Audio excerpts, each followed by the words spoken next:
All right, so here we are, back for the third section here, and this is the results and why this is dangerous, okay? So there are some main concerns I have about the business model, and some of them are how high-level emotions are connected to violence. Another concern is the current trends in the decline of mental health in our country. And I'm also concerned, it's a little bit lesser concern, but I'm still concerned about how people don't appear to understand what they're voting for and how they're actually voting in favor of hate instead of, the issues they agree with.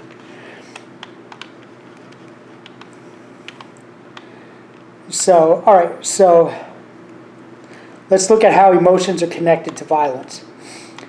So the FBI, they publish these things that are called law enforcement bulletins, and they're basically articles related to crime and trends in crime.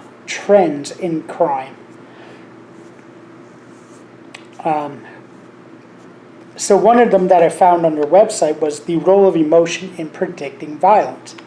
And there was a team that worked together on this. They're all doctors. I believe they're all psychologists, if I remember correctly. But it's David Matsumoto, Hai Sung Wang, and Mark G. Frank.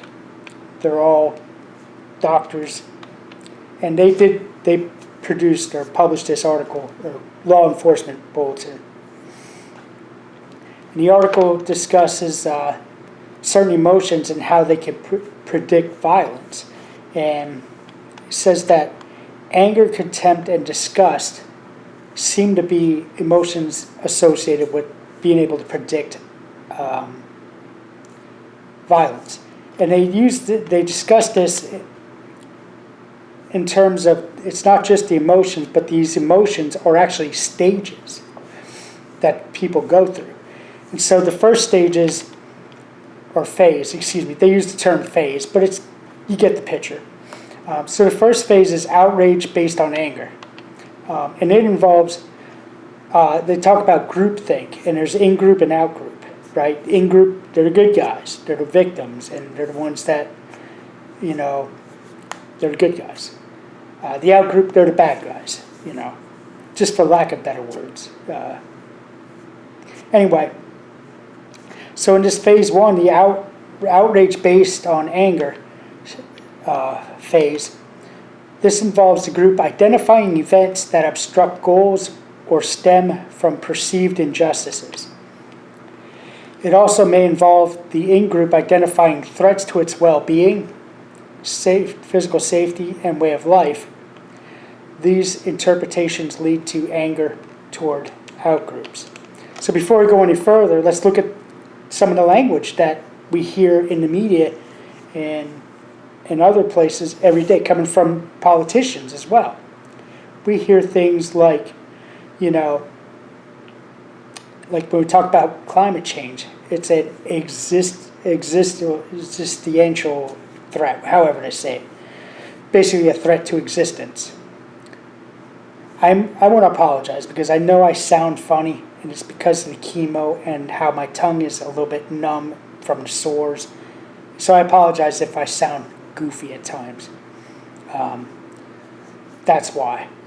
I just wanted to address it because I noticed it again here. But anyway, existential threat, threat to democracy, which I'm going to talk about in a minute, well, a few minutes. And so we use these words that, the Republican Party and Donald Trump, he's a threat. Like he's violating rights, he's a threat, etc. All right, so phase two is moral superiority based on contempt. And so this is where the in-group, begins to maybe reassess things a little bit about the situation they're angry, and they kind of take the high road a little bit. And they're better than these people, the out-group. And so that's when they start having these thoughts and these conversations about, well, look at their background, if they are what they are.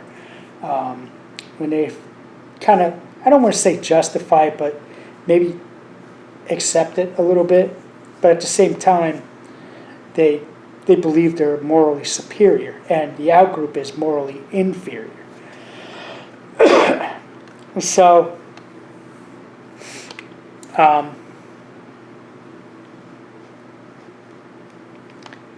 yeah, and so during that stage of moral superiority, it's based on the emotion of contempt. And then phase 3 is elimination based on disgust.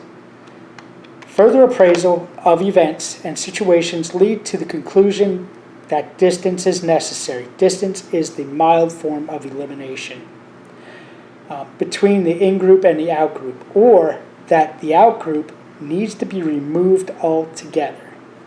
That's the extreme form. And so you might, if you've seen my other videos, I talk about emotions and their purposes and all of that. And I talked about disgust, and I talked about how there's a need to separate. And I used the example of remove.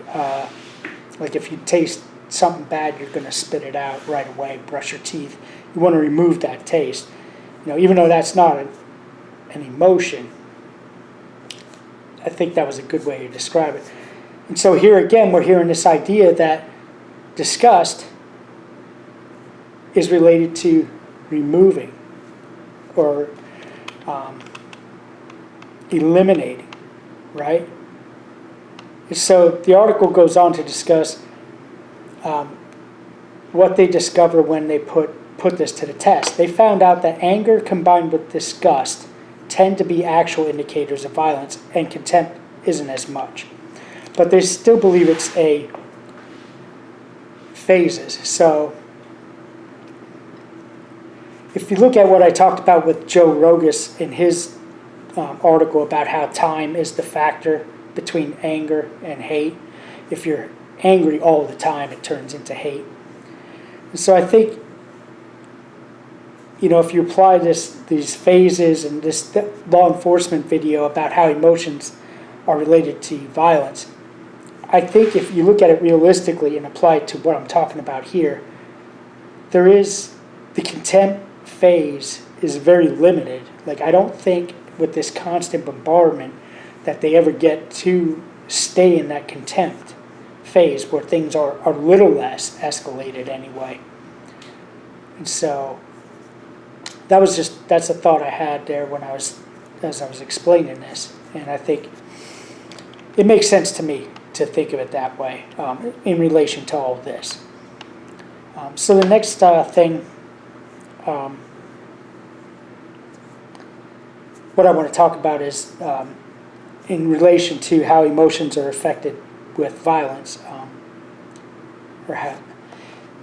There's a website called Neuroscience School, and the website is founded by Dr. Irina O'Brien. And she is a cognitive neuroscientist who has dedicated almost 30 years to the study of psychology and neuroscience. On that webpage, they have different certification programs, classes, and along with articles. There was an article on their website, on their website titled 5 Ways Emotions Shape Decisions. One of those themes in particular that stuck out to me was what she referred to as carryover emotions. And just like the name implies, they carry over from one event to another. So when I think about how Joseph Rogas was talking about in his article the difference between anger and hate, and the time in between, I would argue that this may be how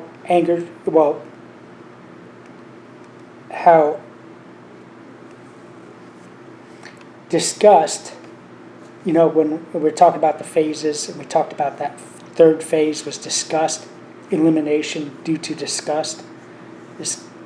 I would argue, we said about the less severe form and the more severe form.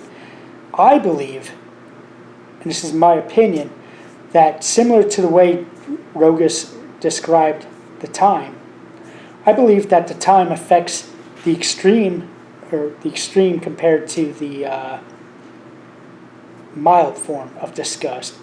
And when you are constantly bombarded with the same thing, and you're hearing the same thing, and it's disgusting and to you, and you don't get a break from it, I believe those carryover emotions then become like one big emotion, and I think that's where it transforms in from the mild form of disgust, where maybe we just need to remove them, get them out of our hair, turn the TV off, or whatever, to the extreme form where I need to go take a gun and wait on a roof.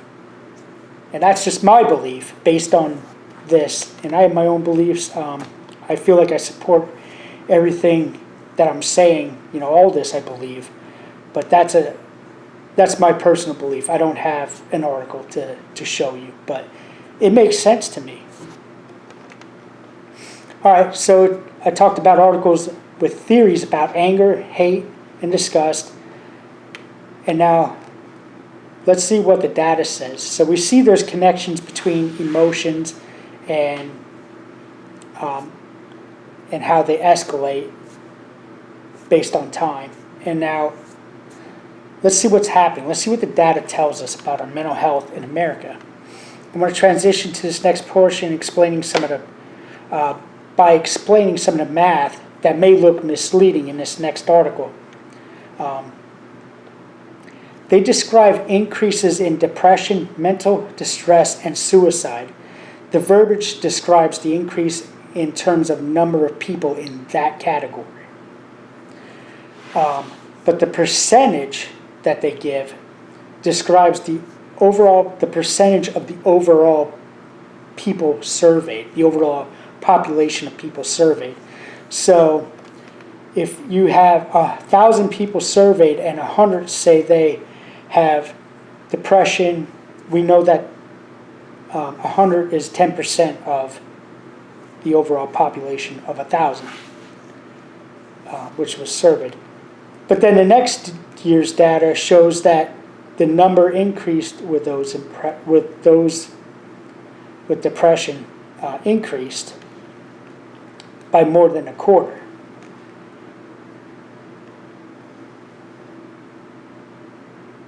But the actual rise in percentage is only 4% rise.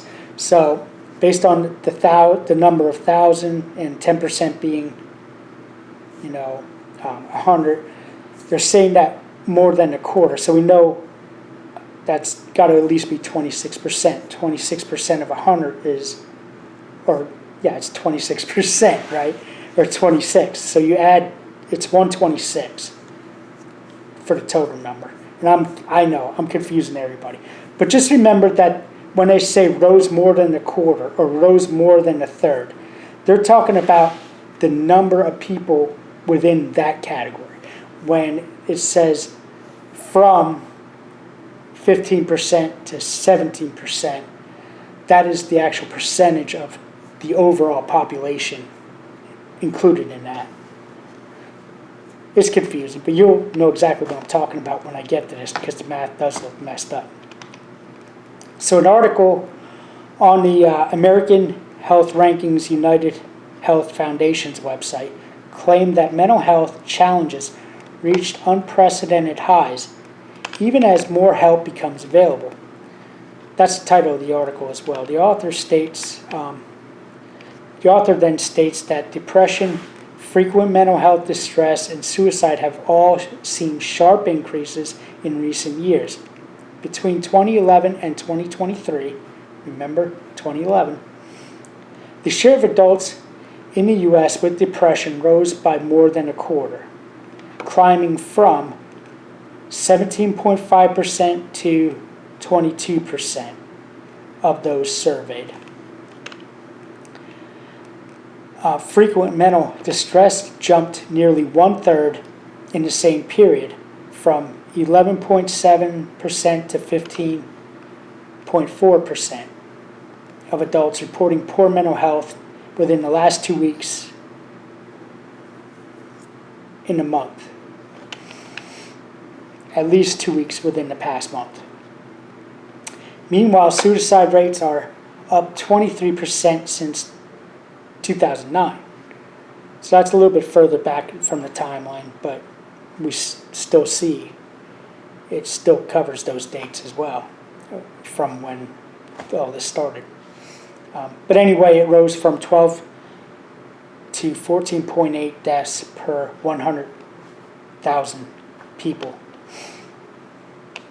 The article also then notes an increase in mental health service providers since 2018. So 2018, I think it was written in 2023, there was an increase of 1.8 million mental health service providers.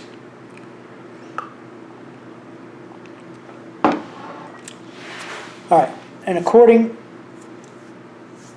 to another article that I found on NCBI PubMed, we've seen an increase in mental health decline between 2011 and 2022.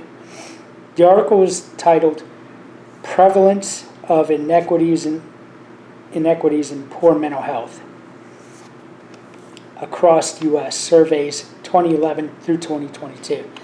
And in this article, they used certain surveys. One of them was the Behavioral Risk Factor Surveillance System, and the other one was the National Health Interview Survey. The data from the Behavioral Risk Factor Surveillance System noted an increase in poor mental health rising from 35.7% in 2011 to 42.5% in 2022. Now, I got to be honest with you, as a counselor, I'm not impressed with the 35.7% to begin with. But there's a clear trend that, that was an increase of, 7% almost? And so, increase in the decline in mental health. And again, based on the data that's shown in here, it started in 2011.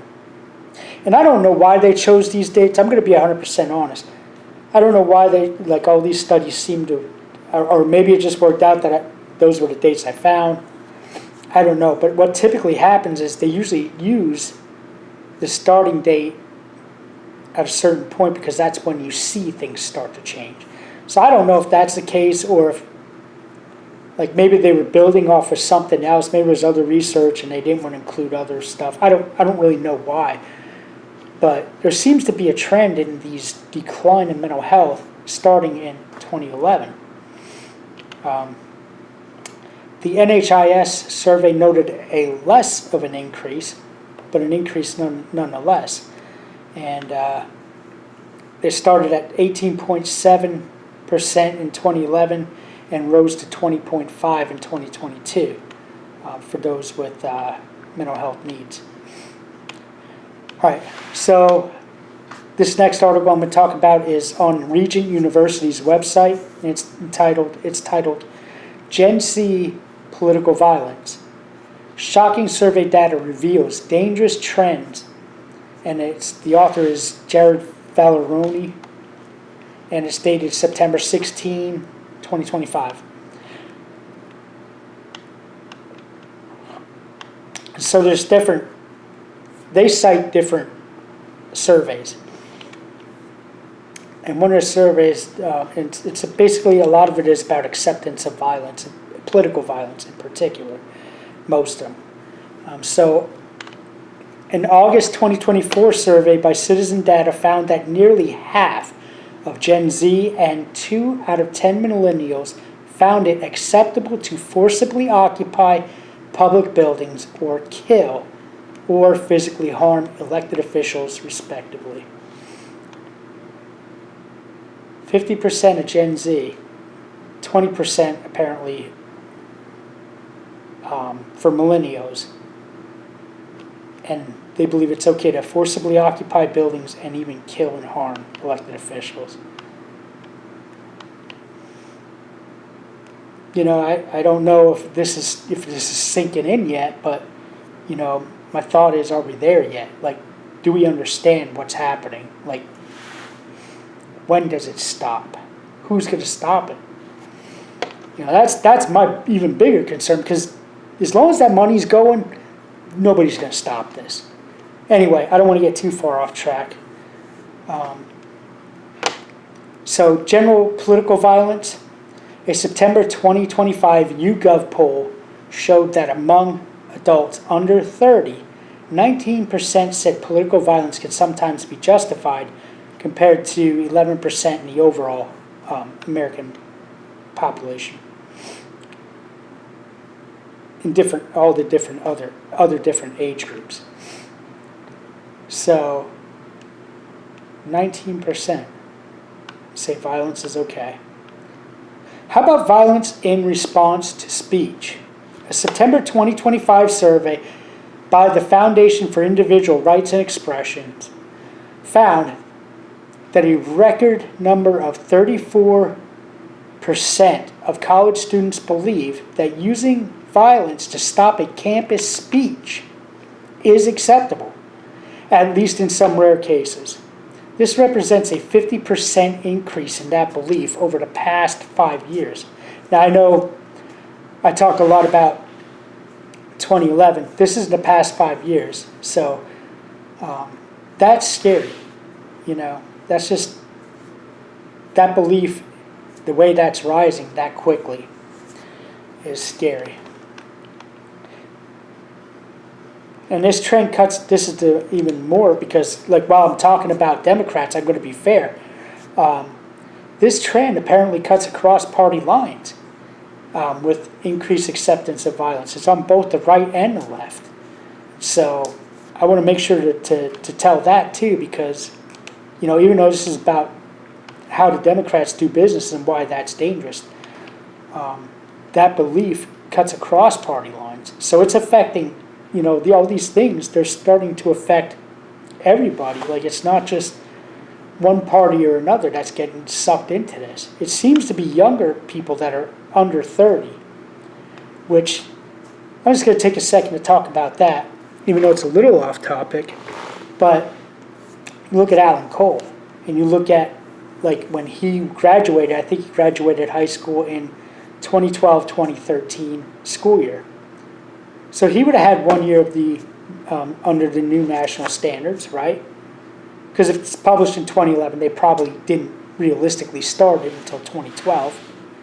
So he had 1 year of that. Then he has a bachelor's degree, I think, in engineering, and then a master's degree as well. And I forget what that is. But he was also a teacher. So he did all this. You look at the amount of time that he spent and how much he could have been affected by all this, between getting it on the news, getting it in school, in college for 4 years. And I would argue that when you go off to college, it's, when you're at home, in high school, your people you grew up with, you have ties, you have your family, they're that secure. When you go home, you can have your own beliefs, even if you don't feel like you could say it in school. But there's some form of security there. When you go off to college, that security's gone. And you're just trying to fit in and make friends. And now everybody's this and that, and they got to hate Trump and, hate anybody on the other side, right? And so then you go, he also had a master's degree, and he was a teacher. So I wonder, was he part of this NEA, the teachers association? That then was he influenced by that as well? But you look at it, he falls into that category of being under 30, and he also would, based on the timeline of when he would have gone through certain things, he definitely was exposed to all this, is what I'm saying. And then what happened? Well, he went out and tried to shoot the president. And while I don't feel sorry for him, because at the end of the day, when you're the adult, I think you have to be responsible. I've gotten spun up with this stuff a lot over time. And I had to come to the point where I'm like, you know what? I'm not going to tune in every day to every Fox News show. But I still want to keep up on current events. So I'm going to go 2-3 days a week, maybe 1 or 2 shows, and try to change each show. Like, I might watch the Ingram angle one night. I might watch Hannity another night. You get the point. So at the end of the day, even though, like, the part of me wants to sympathize with him when you look at all this exposure and how that, I believe, probably influenced him. At the end of the day, he's got to be a responsible adult and say, I'm having some very unhealthy thoughts. I need to do something. Like, I need to get away from TV or trying to do something, get some help, reach out, get a counselor. But it is a shame because I absolutely believe he probably, to some extent, was a victim of this. That's my opinion. I know my friends on the right side of the aisle are going to just blast me for that, but I believe it. It falls right into the influence and the result of that influence, or what they're doing with the influence and what they're doing and how that's what's the result of those, what they're doing.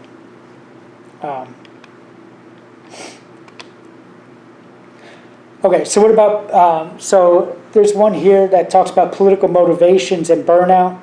And that study is a September 2025 study in the Journal of Psychology and Violence. And they linked workplace burnout and systemic frustration to a willingness to justify extreme violence. The study was prompted by a 2024 poll that found 41% of young adults, again, that age group, young adults, viewed the murder of a CEO as acceptable. And so, and I don't know what drove that one, but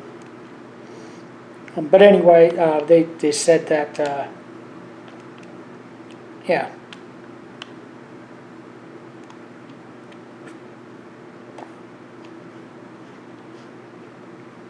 Where did I miss my number on that? Oh, 41% of young adults viewed the murder of a CEO as acceptable. That's the number, sorry. Lost my train of thought where I was on my notes. All right. All right, violence for social change. The Edelman Trust Barometer in January 2025 reported that 55% of 18 to 34-year-olds approve of violence, property damage, or misinformation as a tool for social change. Among Gen Z, 31% believe violence is an appropriate way to drive change. Like, are we there yet? You know what I mean? Like, are you seeing, like, the results? What's happening to our nation, to our young adults? I mean, think about it. These young adults, these are people that are now parents. So how is this going to affect the next generation is what I'm worried about. Part of, my thoughts are on and on. But, these are young parents now. They're in that age group. Any article then the region article then goes on to identify potential contributing factors, and they list some surveys about erosion of trust in democracy and systemic frustration as possible causes. I don't have statistics for what they believe the systemic frustration, those numbers, but according to this, a May 2024 citizen data survey found that only 62% of Gen Z voters feel that living in a democracy is important, significantly lower than other generations. So Gen Z seems to have problems here. And I just wonder, I don't know, I probably should have looked this up. I wasn't interested in it though, but let me look it up now.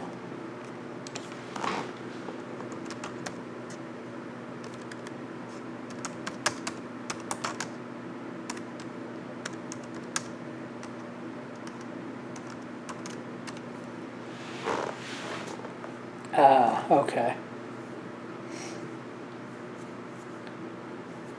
So that didn't support my theory. But maybe. I mean, they're born, but yeah, actually, yeah. So born between 97 and 2012. So 97, when would they have started school? They would have been 5 in 2003.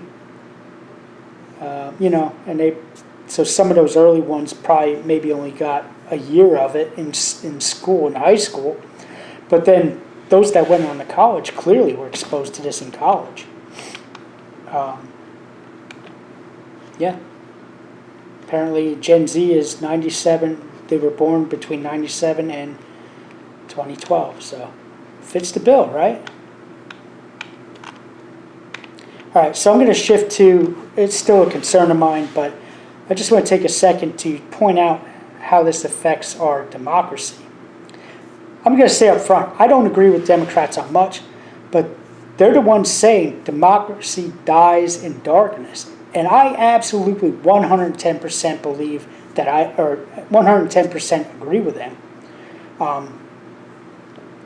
So in recent ongoing surveys from Fox News, CNN, ABC, Politico, and many others, they show that people on both sides agree on several issues that Trump and Republicans are working on. They agree with their agenda, what they're doing, what they're working, how they're working on. Most Republicans started referring to this as 80-20 issues. The surveys consistently show 80% of the surveys, regardless of party, agree with these actions of the Republicans. There are issues like securing our borders, getting violent, illegal criminals off our streets, keeping men out of women's sports, and requiring voter ID. But yet, when you look at Trump's approval ratings, he's now under 40%. And I know some of that's driven by the war, so there's some of that he's going to recover. But I don't think he was above 45. I don't think. And so again, like that tells me that people are clearly in favor of voting for hate instead of voting for the issues that are important to them. Like that data does not lie. And it's a shame because I think, a lot of people are already saying Republicans are going to lose seats, and it probably will. History's shown that trend. Democracy absolutely does die in darkness. It is unfortunate that people that are saying that are the ones creating the darkness. All right, I'm going to wrap this up. Hopefully this has given you something to think about. I'm not trying to sway anybody's way you're voting. You vote how your life is different than my life. You vote on the issues that affect you. But I do hope that people are now aware of this and they start to control things, and maybe if they're exposed to it and they're falling victim, they take the space they need to recover, so they don't end up, going out trying to shoot somebody. And I hate to say it that bluntly, but that's the reality of all this stuff. At the end of the day, that's what got Charlie Kirk shot. That's what is why there's been 3 attempts on our president. There's no other reason. It's all this. My belief anyway, and I think I supported it very well to be able to make that claim. And so hopefully you can manage those emotions. Anyway, this is Coffee with Tony 2026. Hope to see you next week when I talk a little bit about how to weed through all this noise and give you some resources for voting as far as figuring out who's donating money to where, if that's a concern for you, where you stand on the issues. There's a website you could go through and answer questions, and they'll tell you which is your best candidate. Anyway, we'll see you next week.